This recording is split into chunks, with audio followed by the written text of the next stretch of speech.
नमस्कार, news 18 India देख रहे हैं आप और मैं हूं आपके साथ शिवानी पांडे। अब देश दुनिया की तमाम बड़ी खबरों के लिए देखते हैं ताबड़तोड़ 50। राजस्थान के जयपुर में एक लड़के की पिटाई का वीडियो वायरल हो गया। इस वीडियो में कुछ बदमाश लड़के को पीटते दिखाई दिए। लखनऊ के एक मदरसे में 2 बच्चों को जंजीर से बांधने का वीडियो आया सामने। हालांकि बच्चों के माता पिता ने आरोपी मौलवी पर कार्रवाई करने से इनकार कर दिया। यूक्रेन के पलवार से रूसी सैनिकों को काफी नुकसान हो रहा है। जापोरिजिया में ज़ेलेंस्की के सैनिकों ने एक बार फिर से रूस के टैंक तबाह किए। रूस का यूक्रेन पर ताबड़तोड़ हमला। डोनेस्क में यूक्रेन के कई टैंक उड़ाए गए। रिहायशी इलाकों पर भी हमले। यूपी के प्रयागराज में डकैतों के साथ मुठभेड़ में पुलिस को बड़ी कामयाबी मिली है। पुलिस ने डकैतों के सरगना समेत 9 को गिरफ्तार किया है। बिहार के हैं सभी डकैत। बिहार के गोपालगंज में अतिक्रमण के खिलाफ कार्रवाई करते हुए 12 तालाबों के आसपास से अवैध निर्माण हटाया गया। साथ ही 24 से ज्यादा लोगों को 3 दिन के अंदर अवैध निर्माण हटाने का नोटिस भी दिया। बिहार के बेतिया में शादीशुदा लड़के और उसकी महिला दोस्त को गांव के लोगों ने रात भर बंधक बनाकर बुरी तरह पीटा। इसके बाद सुबह शादी करवाकर दोनों को गांव से बाहर निकाल दिया। जम्मू के बिनशाह में शराब की दुकान खुलने पर लोगों ने जमकर विरोध प्रदर्शन किया। इस दौरान प्रदर्शन कर रहे कुछ लोगों ने शराब की दुकान में तोड़फोड़ की। यूक्रेन से युद्ध के बीच रूस ने ज़िरकोव मिसाइल का परीक्षण किया है। इसके जरिए रूस ने समंदर में जंगी जहाज एडमिरल गोशकोव को अपनी ताकत दिखाई। यूपी के हरदोई में बारातियों से भरी बस और बाइक की टक्कर होने से बस में आग लग गई और इस हादसे में बाइक चला रहे शख्स की मौत हो गई तो बस में सवार लोगों ने कूदकर अपनी जान बचाई। उत्तराखंड के रुद्रप्रयाग में लापता 7 लोगों की तलाश में एसडीआरएफ का रेस्क्यू ऑपरेशन जारी है। ये सभी लोग पांडव शेरा ट्रैक में ट्रैकिंग के दौरान लापता हुए थे। महाराष्ट्र में कोरोना के नए वेरिएंट से हड़कंप मच गया है। BA.4 और BA.5 नाम के नए वेरिएंट आए सामने। महाराष्ट्र में 24 घंटे में कोरोना के 529 नए मामले सामने आए। झारखंड के मुख्यमंत्री हेमंत सोरेन की सोनिया गांधी से दिल्ली में मुलाकात हुई। सूत्रों के मुताबिक दोनों नेताओं ने राज्यसभा चुनाव पर चर्चा की।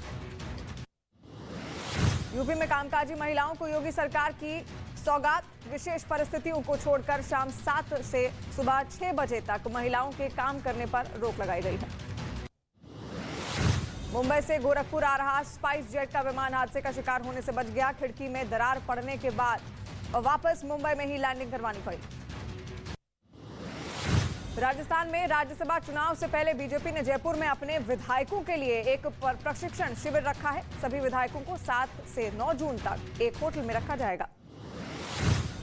मध्य प्रदेश के शिवपुरी में पुलिस ने शादी के दौरान चोरी हुए गहनों के बैग बरामद कर लिए। करीब 20 लाख के गहनों से भरा बैग 22 मई को एक शादी समारोह के दौरान चोरी हो गया था। दिल्ली के पास यूपी के गाजियाबाद पुलिस ने मुठभेड़ के दौरान 2 इनामी बदमाशों को ढेर कर दिया। चेकिंग के दौरान भागने की कोशिश कर रहे दोनों बदमाशों के साथ पुलिस की मुठभेड़ हुई थी। यूपी के बुलंदशहर में एक मदरसे की छत पर एक छात्र का शव मिलने से सनसनी फैल गई। हत्या का आरोप मदरसे के पढ़ने वाले 14 साल के ही एक छात्र पर लगा है। आरोप है कि मासूम की हत्या ईंट से वार करके की गई।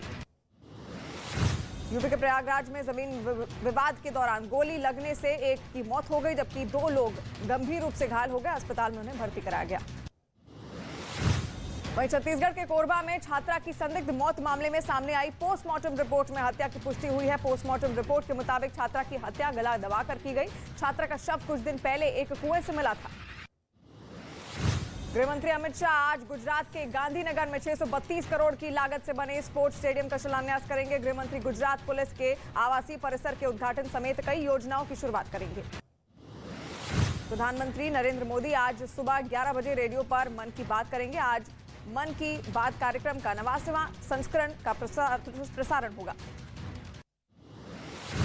यूपी के सीएम योगी ने वीर सावरकर पर लिखी किताब का विमोचन किया। लखनऊ में एक कार्यक्रम में योगी ने कहा कि अगर कांग्रेस सावरकर की बात मान लेती तो देश का विभाजन नहीं होता।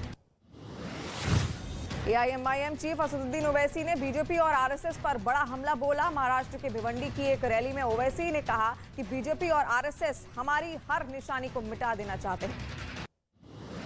पश्चिम बंगाल के कई मामलों में कोर्ट की तरफ से सीबीआई जांच के आदेश पर टीएमसी नेता अभिषेक बनर्जी भड़क गए। बंगाल के हल्दिया की रैली में अभिषेक ने कहा कि अदालत की मिलीभगत से हर मामले में सीबीआई जांच हो रही है।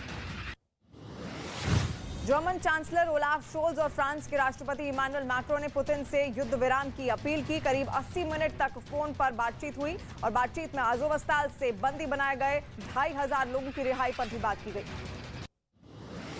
मध्य प्रदेश के मुंडाल में फूड पॉइजनिंग से 100 से 150 लोग बीमार हो गए। इनमें कुछ बच्चे भी शामिल हैं। सभी लोगों को अस्पताल में भर्ती करा दिया गया। और दुनिया के कई देशों में मंकी पॉक्स के मामले सामने आने के बाद मेक्सिको में मंकी पॉक्स का पहला मामला सामने आया है। मंकी पॉक्स के मरीज को अस्पताल में भर्ती करवाया गया। गुवाहाटी में एशियन कॉन्फ्रेंस रिवर कॉन्क्लेव 2022 के उद्घाटन सत्र में विदेश मंत्री एस जयशंकर ने हिस्सा लिया। इस दौरान लोगों को जोड़ने के विषय पर चर्चा हुई। बीजेपी प्रवक्ता नूपुर शर्मा के खिलाफ मुंबई पुलिस ने पायधुनी थाने में एफआईआर दर्ज की है। रजा अकेडमी की शिकायत पर यह मामला दर्ज किया गया। भारतीय नौसेना का सबसे पुराना युद्धपोत आईएनएस गोमती 34 साल बाद रिटायर हो गया। अब इसे लखनऊ में म्यूजियम के तौर पर रखा जाएगा। कश्मीर के अनंतनाग जिले में मुठभेड़ में हिजबुल मुजाहिदीन के 2 आतंकी थे। मेरठ में मेडिकल थाने में बैनर लगाकर हंगामा करने के मामले में पुलिस ने 6 लोगों को गिरफ्तार किया है। यूक्रेन पर रूस का हमला जारी है। बेलगरद में बीती रात रूस ने ताबड़तोड़ 7 रॉकेट दागकर बड़ा नुकसान किया। रूस के हमलों के बाद यूक्रेन के मिकोलाइव में भारी बर्बादी की तस्वीरें सामने आई हैं। रूसी हमले में कई इलाकों में इमारतें पूरी तरह से जमींदोज हो गई। हालांकि अब भी कुछ लोग अपने घरों में वापस लौटने लगे हैं। 8 साल पूरे होने पर 31 मई को पीएम मोदी शिमला में बड़ी रैली करेंगे। इसी दौरान पीएम किसान निधि सम्मान योजना के तहत देश के 11 करोड़ से अधिक किसानों के खाते में सहायता राशि ट्रांसफर करेंगे। मोदी सरकार के 8 साल पूरे होने पर 15 दिन का विशेष अभियान चलाएगी बीजेपी। लोगों के सामने रखेगी सरकार की उपलब्धियां। यूपी के देवबंद में जमीयत उलेमा-ए हिंद की आज भी बैठक होगी। ज्ञानवापी समेत कई मुद्दों पर चर्चा होगी।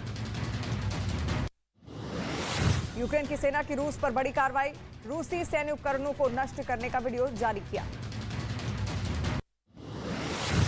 और दावोस में माइक्रोसॉफ्ट के सह संस्थापक बिल गेट्स ने केंद्रीय स्वास्थ्य मंत्री मनसुख मांडविया के साथ मुलाकात के दौरान भारत के वैक्सीनेशन की तारीफ की। कहा, दुनिया को इससे सीख लेने की जरूरत है।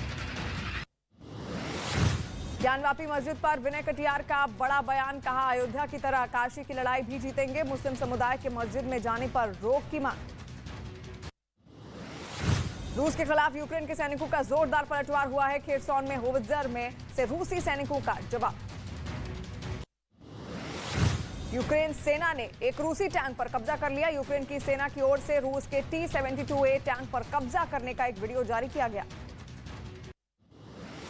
नैनीताल में एक सड़क हादसे में कार ड्राइवर की मौत हो गई। जोखिया से के पास 50 मीटर गहरी खाई में जा गिरी थी कार।